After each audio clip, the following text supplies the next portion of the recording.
मेरे ख्याल है सया तरीन दिन था कि जिस दिन सरफराज अहमद को कप्तानी से हटाया गया था, क्योंकि पाकिस्तान 22 रेटिंग पॉइंट से नंबर 1 टीम थी उस वक्त वर्ल्ड T20 की। आज मैं 7वें और 8वें नंबर पर अपनी टीम को देख रहा हूँ।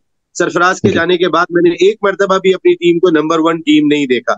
उस पे इल्जाम लगाते थे कि वो खुद खेलने नहीं आता। अरे वो खुद खेले बगैर टीम को जिता रहा था। बाबर वहां गुरूम हो गए, शाहीन वहां गुरूम हो गए, फखर वहां गुरूम हो गए, शादाब वहां गुरूम हो गए, हसन वहां गुरूम हो गए। ये सारे के सारे तो वहां गुरूम हुए। अच्छा, देखिए मजे ये की बड़ा बात है जो इम्पोर्टेंट। आप ये देखें, सॉरी नसीम भाई, बात काट रहा हूँ आपकी, कि इसी में आपको एक सवाल भी मैं दे रहा हूँ साथ में। मजे की बात ये कि जो आज टीम में दोस्ती यारी या ग्रुपिंग के नाम पे मशहूर हो रहे हैं, उन तमाम को ग्रूम करने वाला भी सरफराज ही है। ठीक है। हसन अली जो उसके जाने के बाद कभी परफॉर्म नहीं कर सका, मुझे आज तक ये बात समझ में नहीं आई, जो शख्स चैंपियंस ट्रॉफी के अंदर मिडिल ओवर में आके आपको टूर्नामेंट जितवा के चला गया, वो शख्स क्या हुआ है उसको ऐसा कि सरफराज के जाने के बाद आज वो बेचारा मतलब खच्चल ख्वार हो रहा है मेरी नजर में देखा जाए। देखिए कैप्टन अच्छा वो होता है कि जिसमें दो चीजें बहुत इंपॉर्टेंट हो। एक वो टैक्टिशियन बहुत अच्छा होना चाहिए। बहुत इंपॉर्टेंट है कि आप टैक्टिक्स कैसी बना रहे हैं। ये बिल्कुल शतरंज के गेम की तरह है। आपने अपनी चालों को बहुत अच्छे अंदाज से यूटिलाइज करना होता है। और दूसरा, आप मोटिवेटर कितने अच्छे हैं। आप अपने खिलाड़ियों को मोटिवेट कितना अच्छा कर सकते हैं। वो पीछे खड़ा होके हसन मियां, मकसद है कि वो जेल रखने की कोशिश करता था इस टीम को। ये दोनों चीजें बहुत इंपॉर्टेंट होती हैं कप्तान के लिए। एक तो सरफराज फैसले करने में बहुत शुरू था। आप सरफराज को तोड़ दिया आपने ना। आपने सरफराज को नहीं तोड़ा, आपने मेरे ख्याल है इस मुल्क के आखिरी बड़े लीडर को तोड़ा। मुझे ऐसा लगता है, क्योंकि मैं लीडर की उसके बाद से बहुत बड़ी कमी देख रहा हूँ पाकिस्तान क्रिकेट में। और जब हम खुद अपनी चीजों का नुकसान करते हैं ना, तो फिर अल्लाह ताला भी आपका साथ नहीं देते। मैं आपको बताऊं, मैं मेरा रिकॉर्ड पर है। जिस दिन मैं उस दिन शो कर रहा था, सरफराज को कप्तानी से हटाया था, मैंने एक बात कही थी कि याद करोगे जिंदगी में ये दिन। मैंने अल्फाज ये थे कि मैं जब अपनी ओपनिंग मैं कर रहा था, मुझे यकीन माने इतना गुस्सा था।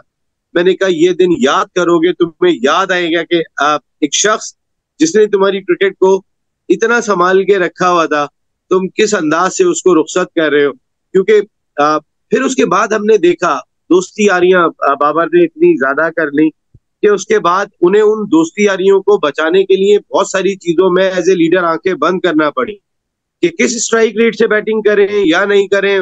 अब तो दोस्त हैं, अब तो बर्दाश्त करो। हालांकि एज ए लीडर हो सकता है वो ये चाहते हो कि एग्रेशन होनी चाहिए, लेकिन बाबर साहब सबसे पहले आपसे आगाज होना चाहिए था। हमने देखा था PSL में आपने अपने स्ट्राइक रेट को बेहतर किया था, आप 145 से 150 तक ले गए थे, लेकिन उसके बाद वापस वो रिवर्स क्यों हुआ? ये सवाल बिल्कुल है ना कि वो रिवर्स कैसे हो गया। इन तमाम चीजों पे नजर रखनी चाहिए। और जी नसीम भाई, मैं जुबैर की तरफ जाऊंगा। एक सवाल मैं बस ये पूछूंगा आपसे, इसी बात को ऐड करूंगा। जब हम कप्तान देखते हैं, एक प्लेयर का राइज होता है। जसप्रीत बुमराह MS धोनी में, विराट में आए, रोहित में आए, जसप्रीत बुमराह बन गए। ठीक है, फिर आप जैम्पा को देखें, जैम्पा आए तो फिर जैम्पा बन गए। विराट आए MS धोनी से अब तक, या रोहित आए या हार्दिक पांड्या आए। यहाँ प्लेयर आता है, ओ साइम अयूब आ गया। मगर जब उसे एक्सपोजर मिलता है, बड़े मैच मिलते हैं और टेस्ट एंड ट्रायल, आप उसको एक मौका दे रहे हैं भाई, आपने डिफरेंट उसको ऑपोजिशन के खिलाफ खिलाया, सबको किया, वो एक ही तरीके से आउट हो रहा है, एक ही तरीके से शॉट खेल रहा है। इतने बड़े बड़े आपने फॉरेन कोचेज रखे हैं। मैं कहता हूँ अवेयरनेस, माइंडसेट अवेयरनेस कहाँ है गेम की? नसीम भाई, हम खुद भी बैठ के अवेयरनेस, यहाँ टीवी पे बैठ के जिन्होंने हमने बैट को हाथ नहीं लगाया, तो ये इतने प्रोफेशनल्स हैं, इनके पास वो अवेयरनेस नहीं है कि जसप्रीत बुमराह आता है, एंगल से बॉल अंदर आता है, नहीं मारना है क्रॉस शॉट, पूरा पाकिस्तान बैठ के देख रहा है, फिर वही। तो ये अवेयरनेस नहीं है इन लोगों के अंदर। क्योंकि आपसे इस वजह से सवाल है, आपने करीब से जानते हैं, आप क्रिकेट को जो समझते हैं हम नहीं समझते होंगे उस तरह से। यार, मैं आपके उस शॉट को समझ गया जो रिजवान ने खेला था। अगर आप बात कर रहे हैं बुमराह को, जी जी तो जी। यार वो समझ में नहीं आया। वो आज तक तो मेरी भी समझ में नहीं आया क्या हुआ था फाइनल में, क्या हुआ पाकिस्तान के मैच में। 48 बॉल 48 रन, 8 विकेटें बाकी हैं, हर चीज ग्रिप हुई हुई है। अचानक रिजवान शॉट मारते हैं और उसके बाद पूरे आउट भी नहीं होते हैं और रन भी नहीं बनाते। तो ऐसी कैसी कंडीशन हो गई थी, बुमराह नहीं हो गया भाई। मैंने वसीम और वकार को पीक पे बॉलिंग करते हुए देखा है, आपने भी देखा होगा। यार बुमराह से तो लाख दर्जे बहुत ऊपर थे जब सर वो कंपैरिजन ही नहीं था, कोई कंपैरिजन ही नहीं था। तो कोई मेरा कहने कंपैरिजन। का ऐसा नहीं था कि बुमराह आके गोले मार रहा था, आप ऐसा तो नहीं था, और आपको रना बॉल चाहिए थे यार। हाँ, अब इमाद वसीम को दे दें, अक्षर पटेल की 4 बॉलें तो उन्होंने जिस तरह बीट किया, मतलब अक्षर पटेल ना हो गया, कोई वहां शेन वॉर्न था जौहर भाई इस सवाल का जवाब क्लासन दे चुके हैं। Zubair over to you. अस्सलाम वालेकुम नसीम भाई, मैंने वालेकुम बहुत सवाल किया, 2 सवाल करूंगा मैं आपसे। जी जी सबसे पहला सवाल मेरा, सरफराज अहमद की बात आप कर रहे थे, मेरा वो मेन क्वेश्चन था, उसका आपने आधा जवाब मुझे वैसे ही दे दिया। लेकिन उसका एक पार्ट मैं ऐड करना चाहूंगा कि उसमें आपको लगता है कि सरफराज अहमद की अपनी भी गलतियां थी कुछ। उसमें नंबर 1 तो आपने जो मेंशन किया कि लोग कह रहे थे, लोगों की शिकायत थी कि भाई वो खुद पीछे जा रहे थे, हसन शादाब को ऊपर बैटिंग के भेज रहे थे, कॉन्फिडेंस लो था। उसके साथ ही हमने, आपको याद होगा शायद, आपकी तो 100% आपकी नॉलेज में होगी ये बात कि इनकी कैप्टनसी जब ली गई उनसे, उससे कुछ टाइम पहले ही उन्होंने नेशनल कप में सिंध की कैप्टनसी छोड़ के एज अ प्लेयर खेला। तो वहां पे क्या उनको ऑलरेडी आइडिया हो गया था कि उनकी लीडरशिप जाने वाली है, और उनका कॉन्फिडेंस इतना लो था कि वहां भी उन्होंने लीडरशिप छोड़ दी। उसके अलावा फिर टेस्ट में हम न्यूजीलैंड, साउथ अफ्रीका, श्रीलंका से हारे, फिर T20 में हम 3-0 जो है वो श्रीलंका से हारे। तो मतलब मुझे जो लगता है, मेरी राय ये है, उसके बाद मैं आपसे पूछूंगा मेरी राय सही कि गलत है, कि उसमें सरफराज अहमद की अपनी गलतियां भी थी, और उसमें पीसीबी से जो ब्लंडर हुआ है वो ये हुआ है कि उन्होंने टेस्ट और ओडीआई की पनिशमेंट उनको T20 इंटरनेशनल में दे दी। तो आपकी इस बारे में क्या राय? यार एक चीज है इम्पोर्टेंट है, सबसे पहले तो बात यह है कि यहाँ से जो आपकी आखिरी जुमला था यहाँ से शुरू करते हैं। आपने कहा कि T20 में उन्हें रखना चाहिए था, बाकियों में नहीं रखना चाहिए था। बाकियों में भी जो आपकी रैंकिंग थी ना, वो आज की रैंकिंग से बहुत ऊपर थी जिस वक्त सरफराज लीड कर रहे थे। अच्छी देखिए, कप्तान रोज रोज नहीं आते, कप्तान एक डिफरेंट फ्लेवर का नाम है। हम आज भी तलाश कर रहे हैं, शाहीन को लगा दें, बाबर को लगा दें, शादाब को चेक कर लें, हमें खुद समझ में नहीं आ रहा। मुझे ऐसा लग रहा है कि पाकिस्तान की क्रिकेट का ग्राफ बहुत नीचे तेजी की जानिब आया है। आपने सरफराज की बात की, मैं बात ये कहूंगा यार कि बिल्कुल इसको गलती कह सकते हैं। आपको भी आके बैटिंग करनी चाहिए थी, आपको भी आके बताना चाहिए था। लेकिन मैं एंड ऑफ द डे क्या चाहिए होता है हमें, जुबैर भाई, टीम जीतनी चाहिए। बिल्कुल। उस वक्त 11 सीरीज ऑन अ ट्रॉट जीते थे। आपको टीम की जीत ज्यादा प्यारी है या किसी खिलाड़ी की इंडिविजुअल परफॉर्मेंस? हम इतनी देर से बात कर रहे हैं, बाबर रिकॉर्ड कर रहे हैं जी, रिजवान रिकॉर्ड कर रहे हैं जी, पता चला टीम 8वें नंबर पर है। अब मैं उन रिकॉर्ड का क्या करूं? उस परफॉर्मेंस को मैं कहां लेकर जाऊं? हाँ, मेरा कप्तान खेलने ही नहीं आ रहा, ग्राउंड से बैठ के टीम जिता देता है, अंदर से बैठ के, मुझे वो कप्तान चाहिए। आप मेरी बात समझिएगा, क्योंकि कप्तान एक डिफरेंट खुसूसियत का नाम है।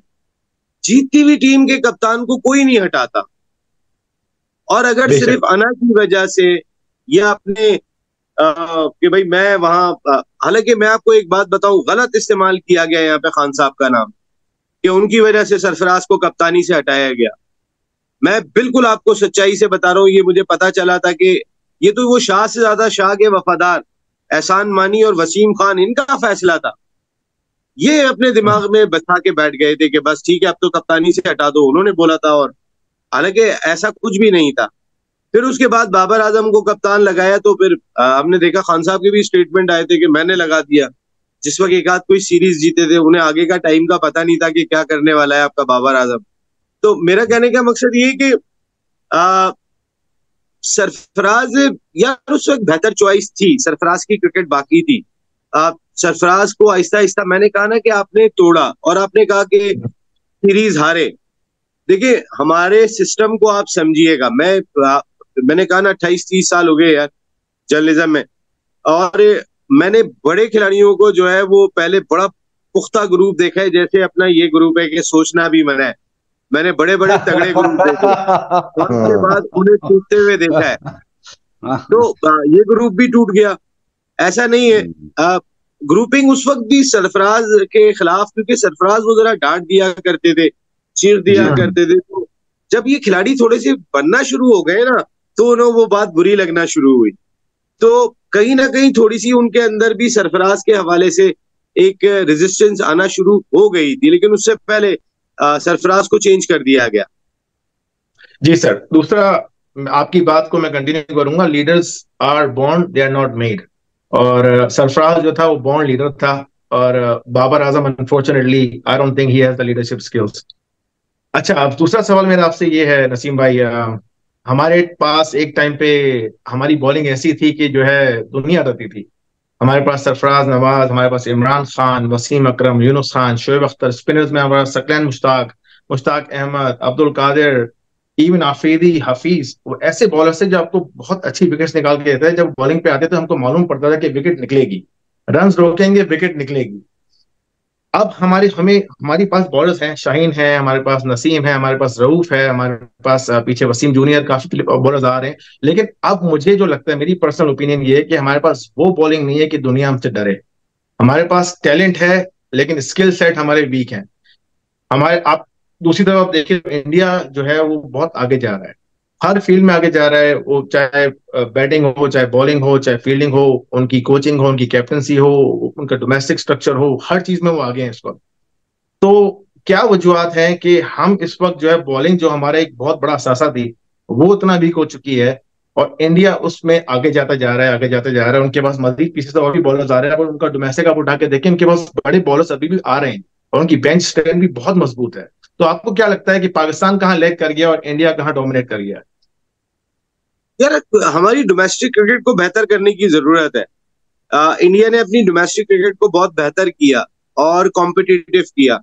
अभी कल जो इजलास हुआ जिसमें क्रिकेटर्स मौजूद थे, उसमें मोहसिन नकवी साहब मोस्टली बात करते हुए दिखाई दिए डोमेस्टिक क्रिकेट पे, और मुख्तलिफ सजेशन आई। मुझे एक सजेशन उसमें खासी बेहतर लगी, और वो था कि आपके जो नेशनल T20 कप, कायदे आजम ट्रॉफी और नेशनल वनडे कप होगा, इसके जो टॉप परफॉर्मर्स होंगे उनकी 5 टीमें बनेंगी, उनका फिर एक टूर्नामेंट होगा।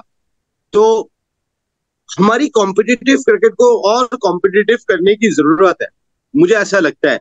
और दूसरी चीज, नियतें अच्छी करने की जरूरत है यार। हमारा मोस्टली टैलेंट गरीब का बच्चा, वो देखे ना, लोहार का बच्चा होता है या साइकिल पे पंचर लगाने वाला मोस्टली टैलेंट होता है। अब वो तो 13-14 साल की उम्र में ही बाहर हो जाता है, क्योंकि 13-14 साल की उम्र के बच्चों पे कोई चेक एंड बैलेंस उस तरीके का नहीं होता, जो सबसे बड़ी आपकी पाइपलाइन है। और जो मोस्टली आते ही गरीब के बच्चे हैं, तो फिर बाप जब वो वहां पे रिजेक्ट हो जाता है तो बाप उसको फिर साइकिल की दुकान पे ही बिठा देते हैं, फिर वो उस तरीके से नहीं कर पाता।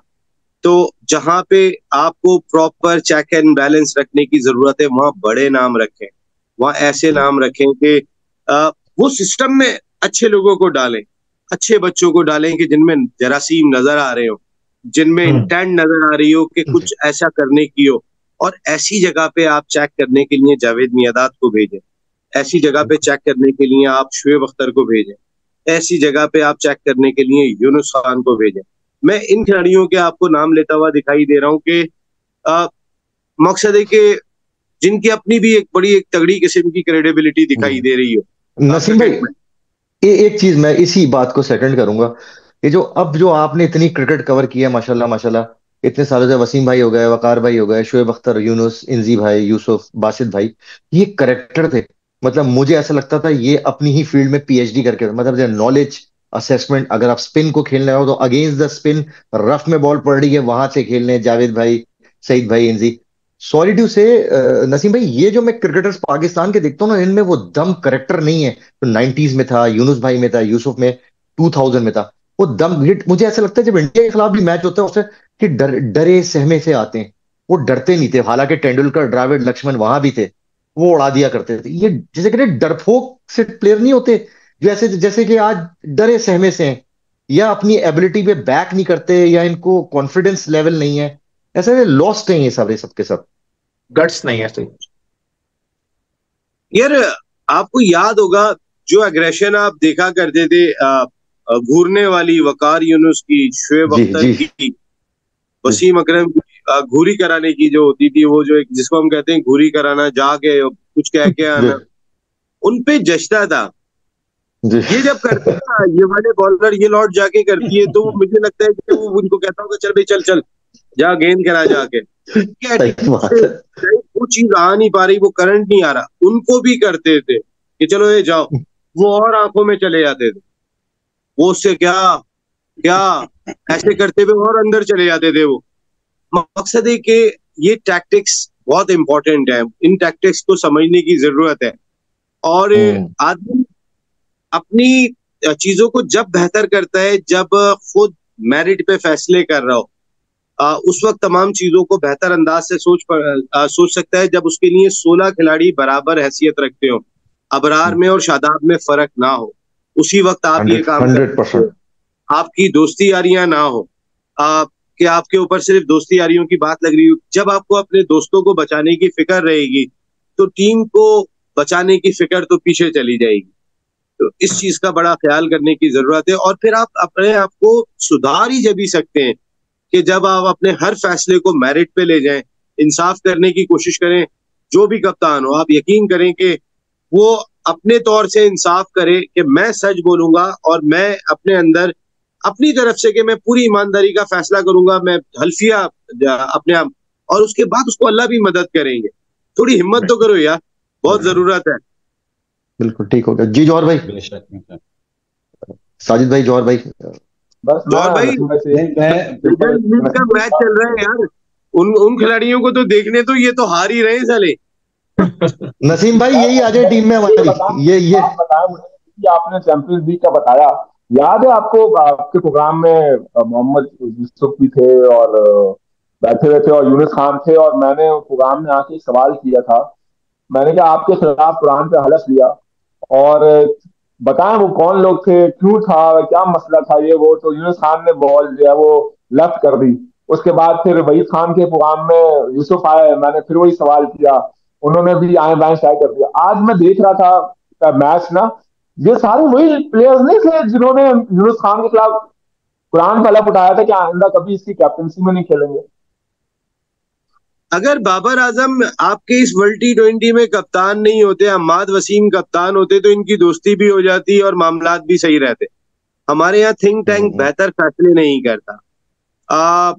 आपने उस वक्त क्या किया था जब जिन लोगों की अड़ी चल रही थी उनकी जगह एक नया कप्तान लाके लगा दिया था। अच्छा ये लोग लड़ रहे हैं, शुएब मलिक को ले आओ, शुएब मलिक नहीं है तो इसको ले आओ, उनमें से किसी को नहीं लगाया। ये बहुत जरूरी होता है। देखें जब आपकी अड़ी हो जाए ना, वसीम बकार की अड़ी हुई थी तो मोइन भी कप्तान बने थे, राशिद लतीफ भी कप्तान बने थे, क्योंकि वो दोनों बहुत इंपॉर्टेंट थे। उस दौर में कई कप्तान चेंज करने पड़े थे। यहाँ अगर आप बेहतर फैसला करते, एक तो शाहीन को हटाना नहीं था, शाहीन को हटाना ब्लंडर था यार। वो आपका मैच विनर है, इस वक्त आपकी लॉट का बेहतरीन बॉलर है, वो आपका टीम का 100% रुकन है कि जिसने मैच खेलना ही खेलना है। आप उसके साथ ऐसा सलूक कर रहे हैं, एक सीरीज के बाद हटा रहे हैं, क्या वो उसको भी तो मोहसिन नकवी नहीं हटाया ना जनाब। हाँ नहीं, मैं एक बात कह रहा हूँ, आपको नहीं हटाना था जिसने भी हटाया यार। वो सईम अयूब नहीं था, वो उमैर बिन यूसुफ नहीं था, वो चाचा भी नहीं थे आपके, वो शाहीन अफरीदी था। उसने मैचेस जिताए थे। आपको उसकी रिस्पेक्ट करनी चाहिए थी। हर आदमी को बेइज्जती का एहसास होगा यार, मैंने मुल्क के लिए इतना किया, मुझे उठा के एक सीरीज के बाद दिया, दे देते आप ये वर्ल्ड। क्या जा रहा था, लगा दिया था ना। अच्छा आपने सुन लिया था इंडिया में होने वाले वर्ल्ड कप में खिलाड़ियों के आपस के ताल्लुकात क्या हो गए थे कि जब अफगानिस्तान से मैच खत्म हुआ तो बाबर के कंधे पे हाथ रखो तो ऐसा लगेगा कि वो रोना शुरू कर देंगे। उन्होंने कहा कि ग्राउंड में खिलाड़ी जान नहीं मार रहे हैं और ये वो, बिल्कुल वो हाथ पैर डाल चुके थे अफगानिस्तान से मैच जब आ रहे थे। हमारे खिलाड़ी करते ही ऐसा है, जब इख्तिलाफात हो जाए तो आपको तो पता ही नहीं चलेगा कि अंदर क्या काम हुआ। ये ग्रुपिंग की वजह से ये बड़ा गलत होता है। ये पूरी कौम बैठ के दुआ कर रही है। तो मेरा कहने का मकसद ये कि आपने वो गलत फैसला किया था। आपने अगर बाबर को हटा के शाहीन को लगा दिया था तो शाहीन को चलने देते, शाहीन को हटाया था तो वहां पर आप एक न्यूट्रल कप्तान ले आते। अम्माद वसीम आपके पास बेहतरीन ऑप्शन अल्लाह ने दे दिया था कि आप करवा लें उनसे कप्तानी वर्ल्ड T20 तक, ताकि ये जो खिलाड़ियों के आपस में, क्योंकि अम्माद तो इससे पहले टीम में थे ही नहीं, अम्माद एक आपके लिए बेहतर ऑप्शन हो जाते कि ये कैप्टनशिप इनसे करा ली जाए। तो मेरे ख्याल है वो जो खिलाड़ियों का ग्रुप था और वो ग्रुप टूट गया था, वो दोबारा मजबूत हो जाता, उनकी दोस्तियां दोबारा हो जाती। जैसे अभी आप लेजेंड्स लीग में लोगों को खेलते हुए देख रहे हैं, बहुत पैसे मिलते हैं, दोस्ती फिर हो जाती है। अच्छा नसीम भाई, बस मेरा एक आखिरी सवाल, फिर इंशाल्लाह ताला इसको रैप अप भी करते हैं। बिल्कुल। जो हमारे यहाँ जो डोमेस्टिक के अंदर जो हमें जिन पिचेस के ऊपर या ग्राउंड्स के ऊपर जो खिलाया जाता है, जैसे अभी आपने भी जिक्र किया कि चमन से लेकर जो है वो नौशेरा तक जो है वो जो ग्राउंड्स हैं, आपको लगता है कि हमारी जो पीसीबी है उसकी जिम्मेदारी सबसे ज्यादा बनती है एक्चुअली उन ग्राउंड्स का प्रॉपर तरीके से ख्याल रखना? हम बदनामे जमाना है, मतलब हम 80 की दिहाई से सिर्फ सुनते सुनते आज 2024 आ गया है। यार पाकिस्तान में ओ भाई वहां तो रोड बनते हैं, पिच थोड़ी होती है, वहां तो रोड होते हैं। आपको नहीं लगता कि हमारे क्रिकेट बोर्ड को थोड़ा बहुत इस चीज को सीरियस लेना चाहिए कि यार हम भी थोड़ा ऐसी कोई पिचेस बना दें जिसपे हमारे बैट्समैन को सीख सके? आज तक ऑस्ट्रेलिया में आप पिछले कोई अभी तक कितने 28 साल हो गए तकरीबन, 31 साल हो गए, 31 साल 95 में जीते थे। हाँ तो 29 साल हो गए, तो 29 साल में आप अभी तक एक टेस्ट में जीते तक नहीं है, सीरीज तो दूर की बात है सर, बराबर ही नहीं आपको किया। लगता? एग्जैक्टली, तो ये मेरा सवाल है जी। अच्छा, इसमें मैं एक ऐड ऑन करूंगा नसीम भाई, इसमें एक छोटी सी बात ऐड करूंगा। मैंने साजिद भाई ने भी, हमने पाकिस्तान स्टील क्रिकेट ग्राउंड में मैच खेला है। आपको अच्छी तरह से याद है उस विकेट का बाउंस, उस विकेट का behaviour till first over to and last over. वैसे विकेट बाकी पूरे पाकिस्तान में जगहों पे क्यों नहीं मिलती? यार देखिए, हर जगह का मौसम मुख्तलिफ है, हर जगह की कंडीशन मुख्तलिफ है। कहीं धूप ज्यादा मिल रही है, कहीं कम मिल रही है, सर्दी ज्यादा है, कम है मौसम। जैसे अगर इस वक्त अगर आप देखेंगे तो पूरे मुल्क में अगर आप चले जाएंगे तो बहुत गर्मी आपको मिलेगी। कराची का मौसम कदरे बेहतर होगा, या एबटाबाद का होगा या कराची का होगा, इवन इस्लामाबाद में भी शायद हब्स और गर्मी ज्यादा होगी। तो वक्त के साथ साथ एक तो आप पिचेस बदलती हैं, दूसरा पिचेस पे काम करना चाहिए। हर तरह की पिचेस हमारे मुल्क में होनी चाहिए। दरमियान में कोशिश की गई थी कि हम ऑस्ट्रेलिया से पिचेस मंगाएंगे। अभी मोहसिन नकवी साहब ने भी कहा कि हम एनसीए कराची में, लाहौर में और एक आध जगह और भी जो है वो प्लान कर रहे थे कि अब पिचेस लगेंगी ऑस्ट्रेलिया से मट्टी आके, सिमिलर पिचेस होनी चाहिए। बिल्कुल होनी चाहिए यार। ये सारी चीजें ना, आपके यहाँ कौन सी ऑस्ट्रेलिया की पिचेस होती थी, आपके यहाँ कौन सी इंग्लैंड की पिचेस होती थी? आप यहाँ से खेलते थे और यहाँ से खेलते थे।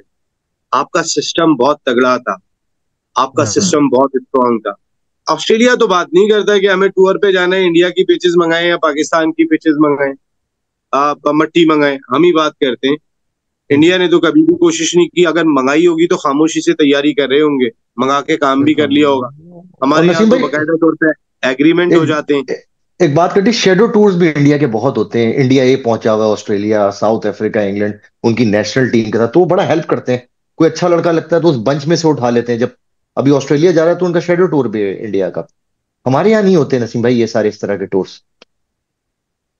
यार उस तरीके से वाकई नहीं हो पाते। हम अपनी पाकिस्तान क्रिकेट टीम को समझ रहे हैं कि बहुत टैलेंट है और चला लेंगे, लेकिन मेरा ख्याल है ये टाइम बहुत ही क्रूशल है। यहाँ पाकिस्तान ए के टूर्स, पाकिस्तान अंडर 19 के टूर्स, और खास तौर पे टीम अच्छी बनाए मोहसिन नकवी साहब, ये बहुत जरूरी है। अच्छी, बेहतर, मजबूत टीम जिनकी क्रेडिबिलिटी हो और चेक एंड बैलेंस रखें। देखिए मोस्टली वो अपने जान पहचान के अफसरान को लगा रहे हैं क्योंकि उनकी जिम्मेदारियां और इदारों में भी हैं, तो वो फीडबैक यहाँ से खुद अपने लोगों से लेना चाहते हैं। ठीक है, हर आदमी को अपनी टीम बनाने का हक है। रमीज राजा साहब ने अपनी टीम नहीं बनाई थी तो वो मुश्किलात से शिकार रहे थे। टीम अपनी बनानी चाहिए, अच्छी बनाए, इसमें क्रिकेटिंग लोगों को शामिल करें। जैसे मैं एक एग्जांपल देता हूँ, इस वक्त कराची के प्रेसिडेंट है नदीम उमर साहब, जो कोयटा ग्लैडिएटर्स के ओनर भी हैं। और कराची ने इस साल 7 में से 5 टाइटल जीते हैं और 2 का फाइनल खेला है। कराची की इस साल पाकिस्तान क्रिकेट के सेटअप में ये परफॉर्मेंस है। मैं बात कर रहा हूँ अंडर 16 से लेके कायदे आजम ट्रॉफी तक की। 7 में से 5 जीते हैं कराची ने और 2 का फाइनल खेला है। उन्होंने जो खिलाड़ी प्रोड्यूस किए, कई test cricketers, former captain, international cricketers, first class cricketer, उनके अंदर क्रिकेट है। इस वक्त वो इंग्लैंड में पाकिस्तान की ओवर 60 टीम की क़यादत कर रहे हैं। उनके कैप्टन हैं जिसमें सलीम मलिक भी खेल रहे हैं, फॉर्मर कैप्टन। उसमें शाहिद महबूब, साजिद अली, कई टेस्ट क्रिकेटर्स, इंटरनेशनल क्रिकेटर का हिस्सा है। जिसको वो लीड कर रहे हैं, उनके अंदर क्रिकेट है, उन्हें ग्राउंड की फील का एहसास है। नूर खान साहब को ग्राउंड की फील का एहसास था। जिस शख्स को ग्राउंड की फील का एहसास होगा वो ज्यादा बेहतर डिलीवर कर सकेगा। तो मेरे ख्याल में ऐसी शख्सियत के जो पिछले 34-35 साल से नॉन कंट्रोवर्शियल पाकिस्तान की खिदमत कर रहे हैं, ऐसे टाइम पे हॉकी टीम को स्पॉन्सर करते हैं कि जब खिलाड़ी स्याह पट्टियां बांध के ट्रेनिंग कैंप में जाने की बात करते, ऐसे लोग कम रह गए। अब मोहसिन नकवी साहब को अपने मुशीरों में उन्हें शामिल करना चाहिए जिनकी इतने सालों पुरानी खिदमत है, क्योंकि मोहसिन नकवी साहब क्रिकेट में नए हैं। इन्हें कुछ अच्छे लोगों की जरूरत है, करामत लोगों की जरूरत है, और ऐसे क्रिकेटर्स चाहिए जो ग्राउंड में जाके आप डिलीवर कर सकें, ना कि ठंडे कमरों में बैठ के काम करें। नसीम भाई एक सवाल था। जी जी जुबैर बोलिए बोलिए बोलिए। आप बस हाँ या ना में जवाब देते हैं, मेरा जवाब मिल जाएगा। आपको लगता है कि सर्जरी होगी कि नहीं होगी, और अगर होगी तो आपको लगता है कि सनी प्लास लगेगा या पूरा स्टेज? यार उम्मीद ये कर रहे हैं कि कुछ ना कुछ बेहतर हो पाकिस्तान क्रिकेट के मुफाद में। सर्जरी होती है, जो भी होता है पाकिस्तान क्रिकेट के मुफाद में होना चाहिए। मेरा ख्याल है कि बाबर आजम को अब एज ए प्लेयर खेलने दें तो पाकिस्तान क्रिकेट के लिए भी और बाबर के लिए भी फायदेमंद होगा। अगर बाबर आजम पे ये बात बार बार आ रही है कि वो मैच विनर नहीं है, तो वो अपने आप को उस जानिब डाइवर्ट कर सकेंगे। और वहाब रियाज मेरे ख्याल है कि अगर वो चेयरमैन सिलेक्शन कमेटी रहते हैं तो ठीक है, लेकिन सीनियर मैनेजर वो किसी और पोस्ट पे आ जाए टीम मैनेजमेंट की, अगर मोहसिन नकवी साहब बेहतर समझते हैं, लेकिन सीनियर मैनेजर ना लगे, मैनेजर एक तगड़ा लगाए, लाइक कर्नल नवेद अकरम चीमा। जब पाकिस्तानी खिलाड़ी फंसे थे आपके स्पॉट फिक्सिंग स्कैंडल में, तो उसके बाद जो उन्होंने टीम संभाली थी, तो वो CSS के भी सरबराह रह चुके हैं पाकिस्तान में। ऐसा कोई तगड़ा मैनेजर लेकर आए जो टीम को मैनेज कर सके, जिसकी आंखों से थोड़ा सा घबराए ना, कि आप सीनियर मैनेजर लग जाएं। आधे खिलाड़ी वो होंगे जिनके साथ आपने हाथ पे हाथ मार के गप्पे लगाई हो, तो आपकी वो रिस्पेक्ट नहीं होगी। यह पाकिस्तान क्रिकेट का मजीद नुकसान होगा।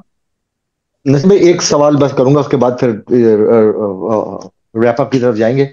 वो ये कि 2 हेड कोचेस लगा दिए डिफरेंट, राइट? और जब भी कोई टूरिंग टीम आती है, जैसे इंडिया आती है, बांग्लादेश, श्रीलंका, ऑस्ट्रेलिया, तो वो अपनी कंडीशंस में खेलते हैं। कोई रैंक टर्नर बनाता है, कोई घास छोड़ देता है। हमारे यहाँ तो उल्टा है कि इंग्लैंड आता है, वो बुलडोजर फेड़ के चला जाता है, 3-0 करके चला जाता है। तो coming back to the strength, ऐसा नहीं जैसे फैसल अकरम है, इब्रार हैं, अच्छे स्पिनर्स हैं आपके पास, पहले नौमान भी खेल रहे थे, तो अपनी स्ट्रेंथ को देखते हुए हम क्यों नहीं बना टर्नर्स? कोई बात नहीं, हर टीम एडवांटेज लेती है। हम क्यों ये फ्लैट बैटिंग विकटें, स्लो विकटें दे देते हैं उठा के ऑपोजिशन को, और खुद ही फंस जाते हैं उसके अंदर? हम डरते हैं, डरपोक नहीं बनना चाहिए। हमारी क्रिकेट का खासा नहीं रहा डरपोक क्रिकेट। शायद इस वक्त हम डरपोक क्रिकेट खेल रहे हैं, हमें बहादुर बनने की जरूरत है। और जब डरपोक, इतना डरपोक होने के बाद वो हैरी ब्रोक एक दिन में 500 रन कर दे, आप ये अपनी कंडीशन में एक्सपेक्ट करिए कि इंडिया की बी और सी, इंग्लैंड की भी वो बी टीम थी जो आपको मारे जा रही थी। तो कुछ तो शर्म करें यार। मैं दूसरे लफ्जों में कहूंगा, आप अपनी स्ट्रेंथ पे आए। इंडिया स्पिनिंग ट्रैक बना के जीतता है, आप बनाए ना, अपने स्पिनर्स पे भरोसा करें। अबरार है वो, मेहरान मुमताज बहुत अच्छा स्पिनर है बच्चा। कई और स्पिनर्स आ रहे हैं आपके पास, उनका कैंप लगाएं, अच्छे स्पिनर्स को से उन्हें ग्रूम करवाएं, उनको पाकिस्तान ए का टूर अभी से करवाएं, तैयारी करें, नए लोग लेके आए। इस बांग्लादेश की सीरीज में अगर आप मुझसे सच्चाई से पूछें तो ना बाबर होने चाहिए, ना रिजवान होने चाहिए। मैं एटलीस्ट इन दोनों को नहीं देखना चाहता। आप कोई 2 नए चेहरे जरूर लेकर आए, एहसास जरूर दिलाएं इनको के पाकिस्तान क्रिकेट आपके दम से, आपके मुंह से नहीं चलेगी। पाकिस्तान क्रिकेट चलेगी तो अपने पैरों पे चलेगी, उसमें आप होते हैं या नहीं होते हैं, लेकिन आपको खेलना तो अपने उसी तरह पड़ेगा जिस तरह पाकिस्तान की रिक्वायरमेंट है। आपके मुंह से नहीं चलेगी। साजिद भाई, जौहर भाई, जुबैर, कुछ आखिरी वाइंड अप करने से पहले? Thank you so much. नहीं नसीम भाई, thank you so much for your time. शुक्रिया, आपने अपना वक्त दिया, और हमारे लायक कोई भी खिदमत हो जरूर बताइएगा। और इंशाल्लाह ताला ये है कि आपके साथ दोबारा सेशन करेंगे, ये जरा सीरीज हो जाए बांग्लादेश की उसके बाद थोड़ा सा पोस्टमार्टम आपसे दोबारा से सुनेंगे। और वंस अगेन बहुत बहुत शुक्रिया। इंशाल्लाह। Thank you so much. Naseem भाई बहुत बहुत शुक्रिया। तो ये थैंक थे यू। जनाब मिस्टर नसीम हसन राजपूत, और हमारे प्रोग्राम में आने का बहुत शुक्रिया, हमें शर्फ बख्शा। मिलते हैं नए प्रोग्राम, नए एपिसोड में। देखते रहें, स्टे ट्यून्ड।